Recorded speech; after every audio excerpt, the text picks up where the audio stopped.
Beetroot sambar எப்படி சூப்பராக டேஸ்ட்டாக டக்குன்னு செய்யலான்னு செஞ்சு காட்ட போகிறேன். 100 கிராம் துவரம்பருப்பும் 50 கிராம் பாசிப்பருப்பும் எடுத்துக்கோங்க. அது நல்லா வாசமாக டேஸ்ட்டாக இருக்கும்.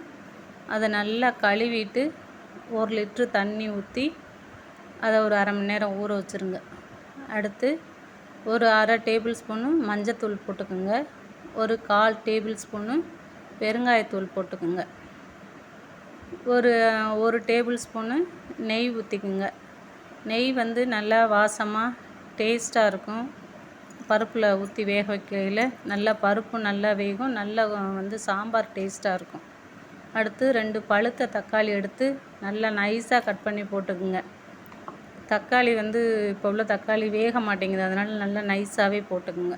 ஒரு 10 சின்ன வெங்காயமும் 10 பல் பூண்டும் போட்டுக்குங்க. ஒரு 1/4 கிலோ பீட்ரூட் எடுத்து நல்லா தோலை சீவிட்டு சின்ன சின்னதாக கட் பண்ணி அதையும் போட்டுக்குங்க. அடுத்து 1 டேபிள் ஸ்பூன் மிளகு எடுத்து இடிகளில் போட்டு நல்லா 1-2 நச்சுக்குங்க.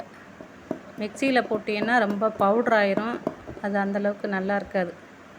இடிகளில் போட்டு நல்லா நச்சுட்டிங்கன்னா 1-2 நஞ்சிரும்.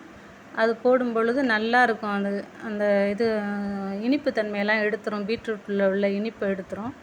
சாப்பிட்றதுக்கு நல்லாயிருக்கும். இந்த மிளகு போடும்போது இந்த அளவுக்கு இடித்து வச்சா போதும். அதை இதில் போட்டு குக்கர் மூடியை போட்டு மூடி அடுப்பில் வச்சு 3 விசில் சிம்லேயே வச்சுருங்க. கொஞ்சம் தேவையான அளவு உப்பு போட்டுக்குங்க. போட்டு சிம்லேயே 3 விசில் வச்சு எடுத்துக்குங்க. நல்லா வெந்துடும். பருப்பு நம்ம போட்ட எல்லா இதுவுமே வெந்துடும். அதுக்கடுத்து 1 டேபிள் ஸ்பூன் மல்லித்தூள், குழம்பு தூள் அரைச்சி வச்சுருக்கோம்ல மல்லித்தூள், அது போட்டுக்குங்க. 1 டேபிள் ஸ்பூனு ஜீரகப்பொடி போட்டுக்குங்க. போட்டு உப்பு மறுபடியும் பார்த்து போட்டுக்குங்க. ஃபஸ்ட்டே கம்மியாக போடுங்க, உப்பு அதிகமாக போட்டுறாதீங்க.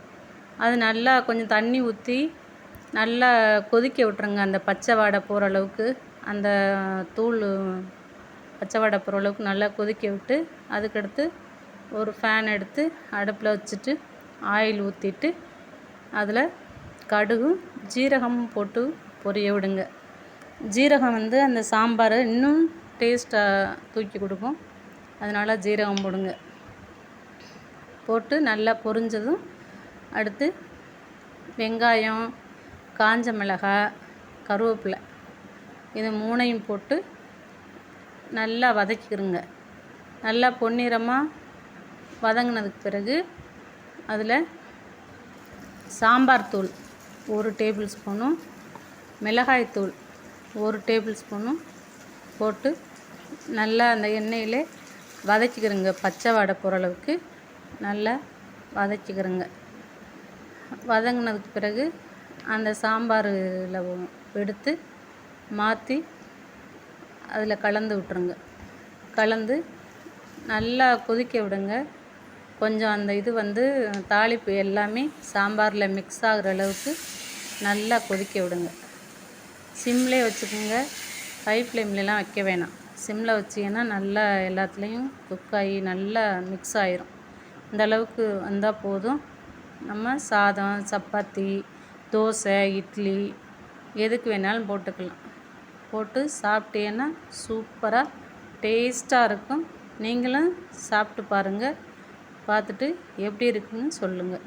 பாய்.